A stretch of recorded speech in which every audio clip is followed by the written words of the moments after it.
Bonjour à tous et bienvenue sur Côté Ops. Aujourd'hui, on va parler du deuxième step du plan, celui qu'on a décrit dans une des précédentes vidéos. Je vous remets le lien ici. Donc, le deuxième step, c'est donc le passage à l'analyse d'exploitation. Donc, l'analyse d'exploitation juste après le technicien d'exploitation avec toujours comme objectif d'aller jusqu'à l'ingénierie de production. Allez, c'est parti.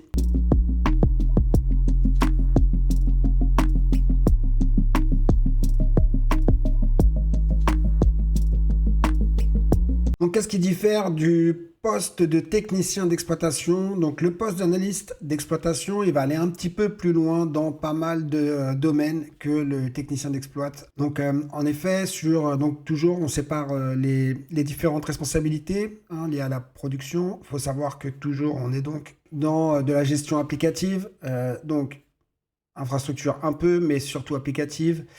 Au niveau des incidents, on va aller un peu plus loin que sur la partie technicien d'exploit. Avant, n'exécutait que les procédures. Là, cette fois-ci, on va donc partir sur une analyse un peu plus poussée, une analyse approfondie, directement des logs, voir s'il y a de la récurrence dans les incidents, voir si on va intervenir sur des incidents un peu plus complexes.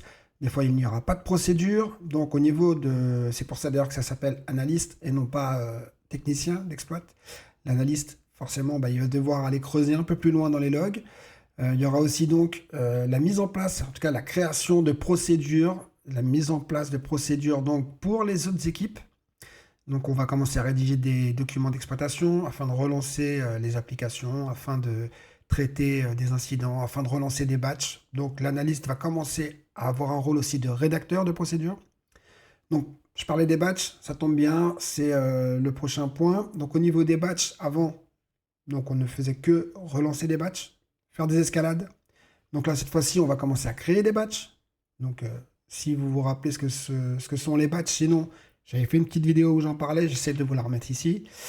Et donc, on va aussi optimiser les traitements. C'est-à-dire qu'on ne va pas uniquement être passif et voir qu'un traitement, par exemple, il ne répond pas dans les temps ou bien juste dire voilà, on attend qu'il soit KO. Non. Là, en tant qu'analyse d'exploit, on va essayer de voir un peu si, par exemple, un process dure trop longtemps, comment faire pour faire en sorte qu'il aille plus vite. Est-ce que c'est vraiment pertinent? Est-ce que parfois aussi, il y a une application qui plante toutes les semaines et qu'on relance sur incident? Est-ce qu'il ne vaudrait pas mieux créer un batch qui redémarre l'application tous les week-ends en attendant que le correctif se fasse de la part des équipes fonctionnelles? Donc il y aura aussi après la troisième partie qui est donc sur le delivery. En tant que technicien d'exploit, il peut arriver qu'on fasse des déploiements, ça va être essentiellement par du CI/CD et encore. Beaucoup n'en font même pas. Là, en tant qu'analyste d'exploit, on commence à faire du delivery, on commence à faire du déploiement d'applications, donc que ce soit avec le CI/CD, donc avec l'intégration continue. Donc il y a plusieurs types, et donc il y a plusieurs logiciels pour ça. Il y a GitLab, il y a Jenkins, il y en a d'autres. SVN, non, SVN c'est plutôt pour du maintien de version, pour regarder les versions. Bon, il y en a d'autres. En tout cas, je ferai une petite vidéo sur les différents outils qui sont utilisés dans le cadre du DevOps et du déploiement continu. Donc, on va aussi contribuer à l'amélioration de ces outils. On ne va pas juste être la personne qui appuie sur le bouton pour exécuter. On peut être aussi celui qui va analyser à l'intérieur du log de déploiement. On peut aussi aider les équipes DevOps si on commence à être un peu plus à l'aise avec ce genre d'outils. C'est possible. Et donc, on va, encore une fois, faire de la doc et partager les connaissances et aussi partager les bonnes pratiques avec les différentes équipes. Par exemple, avec les devs, on va leur expliquer que il faut bien déployer sur dev, ensuite déployer sur un environnement de test, puis la production seulement en dernier. On va commencer à aller vérifier ce genre d'informations-là quand on va nous demander une mise en prod. Donc, au niveau analyse d'exploitation, voilà, on fait ce genre de choses pour tout ce qui est déploiement. Alors, on va du coup commencer et voilà, à échanger avec les équipes de développement, puisque du coup, ils vont nous faire du delivery. C'est-à-dire ils vont nous demander des mises en prod, ou ils vont nous demander en tout cas des déploiements sur des environnements pour lesquels ils n'ont pas forcément tous les accès. Sur du dev, en général, ils font ce qu'ils veulent. Sur de l'UAT, ils peuvent faire ce qu'ils veulent. Par contre, de la pré-prod et de la prod, ça doit passer par les équipes de production. Donc, autrement dit, l'analyste, il va commencer à échanger avec les développeurs. On va aussi commencer à échanger avec les équipes infrastructure, puisque en tant qu'analyste, et donc on va faire du déploiement, on va donc aussi avoir des confs qui vont être des confs liés à l'infrastructure. De quelle mémoire la JVM a besoin, de combien d'espace disque, tout ça va solliciter. Donc voilà, donc ce genre de choses-là, donc ça va nous permettre de commencer à discuter avec différentes équipes. Ensuite, qu'est-ce que gagne l'entreprise à avoir des analyses d'exploit? C'est important quand même de savoir pourquoi ils vont vouloir vous recruter, pourquoi ça va être intéressant pour eux. Donc ce qui va être intéressant, c'est qu'en vérité, un analyse d'exploit, c'est pas loin d'un ingénieur de prod. Un ingénieur de prod va plus loin, certes, mais très souvent, les tâches quotidiennes ressemblent fortement à celles qu'on va demander à un ingénieur de prod. L'ingénieur de prod, il aura une autre partie, on verra ça dans un prochain chapitre, mais en vérité, on va déjà pouvoir demander énormément de choses à l'analyse d'exploit pour beaucoup moins cher. Une entreprise, elle paiera beaucoup plus cher à un ingénieur de prod qu'un analyse d'exploit. Donc ça, c'est intéressant pour une entreprise, d'avoir un profil assez polyvalent et qui coûte moins cher qu'un ingénieur de prod. Donc ensuite, très souvent, les analyses d'exploit viennent du run, viennent d'un poste soit de pilotage, soit de technicien d'exploit. Ça veut donc dire qu'ils ont valorisé de l'expérience pendant leur expérience sur la partie pilotage. Donc ça, c'est intéressant pour l'entreprise. C'est forcément des gens qui ont déjà un minimum, 1, 2, 3 ans d'expérience. Donc du coup, ça permet d'avoir pas des gens qui sortent de l'école, qui ne savent pas qu'il faut former entièrement. Donc ça peut être intéressant pour l'entreprise à ce niveau-là. Ensuite, un analyse d'exploit, il va aussi être là pour tout ce qui est amélioration continue. Donc, vu qu'on va faire de la doc, vu qu'on va faire aussi du coup des process, vu qu'on va faire des échanges avec les autres équipes, c'est intéressant pour tout ce qui est amélioration continue. Ensuite, un analyse d'exploit, il va identifier des incidents et donc il va identifier plus rapidement. C'est-à-dire que, ok, la première fois peut-être, ça va prendre un peu de temps. La deuxième, il aura déjà documenté. Ça veut donc dire qu'à chaque fois, plus il traite d'incidents, plus les résolutions vont être rapides. Et donc, autrement dit, ça fait une réduction des indisponibilités. Très intéressant pour une entreprise. Ensuite, il y a donc une compétence particulière pour l'analyse d'exploit, tout comme pour l'ingénieur de prod, c'est une compétence en collaboration. Et en plus, il va être à un niveau intéressant pour pouvoir discuter avec d'autres équipes qui vont être peut-être un peu plus capées. Donc, comme je le disais juste avant, il va pouvoir faire l'intermédiaire entre les équipes de dev et les équipes infrastructure, puisqu'il va avoir la compétence application, qui est une compétence transverse, donc très intéressante pour permettre des meilleurs échanges entre les différentes équipes, une meilleure synergie entre les différentes équipes. En plus, il y aura une vision transverse, donc c'est bien ça. La vision transverse, disons qu'elle n'est pas donnée à tout le monde. Tout le monde n'a pas une vision transverse. En étant à la prod applicative, on a forcément accès à l'ensemble des applications de l'entreprise. Ça veut donc dire que s'il y a des applications qui échangent avec des autres applications, soit sous forme de web service, ça peut être des call API et tout ça. J'ai fait une petite vidéo aussi pour parler des différents types d'applications. Je vous la remettrai ici.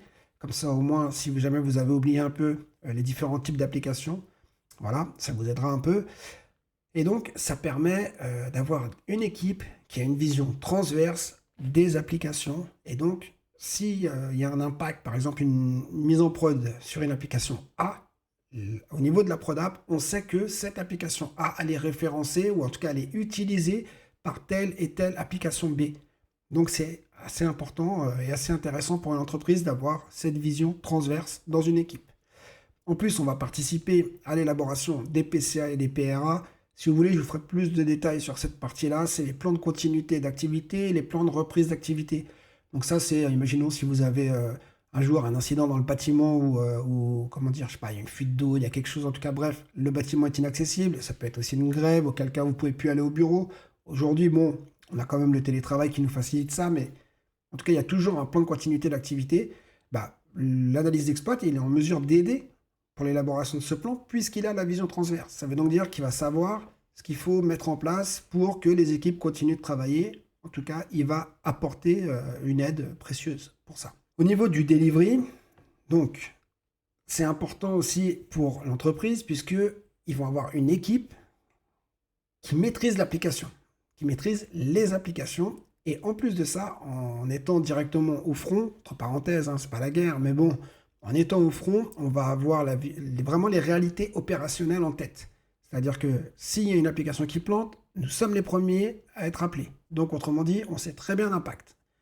Ça nous arrive même des fois d'avoir des gens en ligne qui sont un peu stressés parce que voilà, il y a un impact business ou autre. Ça peut être, il y a différents niveaux d'impact en fonction du type d'application. Donc, on est vraiment une équipe qui connaissent réellement les réalités opérationnelles. En plus, en étant issu du run, en effet, on le connaît d'autant plus. C'est intéressant aussi parce qu'on va prendre en charge les déploiements, qu'ils soient complexes ou via CI/CD. Donc, ça veut dire qu'il y a une équipe à qui on peut directement déléguer l'ensemble des déploiements, qui connaîtra toutes les règles. Par exemple, si ça doit passer par un cab ou si, je sais pas, il y a 3 jours entre le moment où ça passe en test et le moment où ça passe en prod. Voilà, donc là, il y a une équipe qui peut centraliser l'ensemble des nouveautés qui vont être déployées. Peu importe le sprint, peu importe la méthode, c'est du agile, c'est pas du agile. Nous, on aura directement l'ensemble des règles et on pourra les faire appliquer. Donc ça, c'est aussi important pour une entreprise. Et toi, qu'est-ce que tu y gagnes? Parce que c'est ça aussi l'important. Qu'est-ce que toi, tu y gagnes en passant de technicien à analyste d'exploitation? Donc, tu vas comprendre, toi, pourquoi et comment ça se passe au niveau des applications et les incidents. Tu vas commencer à maîtriser vraiment ce qui se passe quand il y a une application qui plante. Ça, c'est intéressant pour toi. En creusant dans les logs, ça, tu vas l'acquérir. Tu vas pouvoir avoir aussi une posture proactive, puisque tu vas analyser les logs, le monitoring, tu vas avoir accès à toutes les données, tu vas commencer à les comprendre et du coup, tu vas pouvoir anticiper ce qui peut se passer. Donc, tu vas pouvoir aussi discuter avec plein d'autres équipes. Moi, je trouve ça intéressant personnellement de pouvoir discuter avec des gens qui ne sont pas uniquement dans la prod app, donc des devs, des mecs de l'infra. Tu vas pouvoir discuter avec plein de profils différents. Je trouve que c'est très enrichissant. Tu vas enfin acquérir la vision transverse du SI, puisque du coup, tu vas connaître ce qui se passe autour des applications, les appels vers les autres applications, le déploiement, ce que ça impacte, voire même quand il y a un déploiement, il faudra peut-être que tu contactes telle équipe pour dire qu'elle soit présente, parce qu'il va falloir aussi qu'elle arrête de son côté ses services ou faire des modifications dans ses confs. Donc toute cette vision transverse, tu vas l'acquérir et ça, c'est vraiment un vrai trésor. Pour le coup, dans l'entreprise, il y a très peu de gens qui ont l'ensemble, la vision vraiment transverse de ce qui se passe sur leurs applications. Tu vas avoir besoin de faire du script, donc tu vas développer des compétences en scripting, en automatisation aussi. Donc ça, c'est vraiment un plus pour toi personnellement. Ça, c'est un truc qui va être recherché dans tes futurs emplois, dans tes futures recherches. Puisque si tu es prestat, tu le sais, c'est 2 ans maximum en général que tu restes dans une mission. Ça peut aller jusqu'à 3, mais c'est rare d'aller au-delà. Donc du coup, on change régulièrement de mission. Donc plus on enrichit son CV, mieux c'est. En plus, évidemment, tes responsabilités vont augmenter, donc ça va faire augmenter ton salaire. Et ça, j'avoue, c'est un vrai plus. Si tu es à, je sais pas, 35K, que tu passes à 40K ou à 45K ou même plus, tu vois, c'est un vrai plus dans ta vie de tous les jours. Et il y a des choses que tu pourras te permettre que tu ne pouvais pas avant. Franchement, ça, c'est vraiment pas mal aussi. Et en plus, tu vas participer au projet. Donc tous les projets techniques, forcément, on va devoir passer par toi. En tout cas, l'analyse d'exploit, il prend part à l'ensemble des évolutions techniques. Donc j'ai mis un petit tableau là pour mettre les différences en fait entre le technicien d'exploit et l'analyse d'exploit. Donc en effet, avant t'exécutais, tu surveilles, tu relances. Là, tu vas analyser, comprendre et améliorer. Sur les incidents, tu vas juste appliquer les procédures avant en tant que technicien d'exploit. Là où aujourd'hui, tu vas commencer à les creuser un peu plus et identifier les causes. Au niveau de la supervision, tes outils, en fait, avant, tu utilisais la supervision lors de lancement et les tickets, que ce soit Snow, Jira ou autre. Alors que là, tu vas commencer à faire du script, du reporting, tu vas faire de l'analyse de log et tu vas faire aussi de l'automatisation. Donc c'est vraiment une évolution. Donc avant, tu avais une vision locale uniquement de ton périmètre à toi, au niveau de quand tu es technicien d'exploit. Là, du coup, tu vas avoir vraiment une vision transverse. Donc ça, c'est vraiment un changement.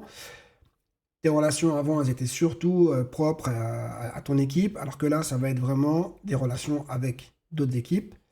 Et bien sûr, là, c'est le tremplin en fait. Si tu arrives à avoir un poste d'analyse d'exploit, c'est un vrai tremplin vers l'ingénierie de prod. Et donc, on n'oublie pas, après, c'est le prochain step. Alors, ça prend du temps, c'est sûr, c'est de l'expérience, c'est des inscriptions sur le CV, mais c'est un tremplin. Donc, en gros, pour faire une récap, voilà, c'est le step 2 donc de l'évolution telle que je te la propose à travers mon plan. Si ça t'intéresse, si tu es toujours motivé, si tu as envie d'aller faire justement ce travail d'introspection et derrière de formation pour pouvoir acquérir tout ça, Je vais essayer de te lister un peu les choses sur lesquelles tu peux te former. Alors, ce ne sera pas moi qui vais te former forcément. J'essaierai de faire des petites explications sur les différents rôles de chaque appli et tout ça. Mais au moins, je vais essayer de faire en sorte que tu saches où aller prendre l'information. J'essaierai d'en donner un max, mais aussi ça peut être bien des fois d'être certifié, comme avec le cloud, j'en parlais la dernière fois, où tu peux avoir une certif, ça fait bien sur le CV, ça fait bien pour le recruteur, ça fait bien pour tout le monde, et puis toi derrière, ça te permet peut-être de trouver le poste qu'un autre n'aura pas. Donc si ça t'intéresse toujours, n'oublie pas de mettre un like. Si jamais tu as des questions sur ce poste-là ou pas, sur d'autres choses, sur d'autres de mes vidéos, n'hésite pas à les mettre en commentaire. Je réponds à tout le monde. J'ai encore pas beaucoup de followers. Donc, autrement dit, j'ai le temps de répondre à tout le monde. Il n'y a pas de souci. Voilà. Et puis, si derrière, il y a quoi que ce soit d'autre, tu as envie que je fasse une vidéo sur quelque chose, un sujet que tu souhaiterais que j'aborde au niveau de la partie DevOps, n'hésite pas aussi à me le mettre en commentaire. Et je ferai de mon mieux pour essayer de faire une vidéo le plus rapidement possible. En tout cas, je vous souhaite à tous une bonne progression et à bientôt. Allez, salut!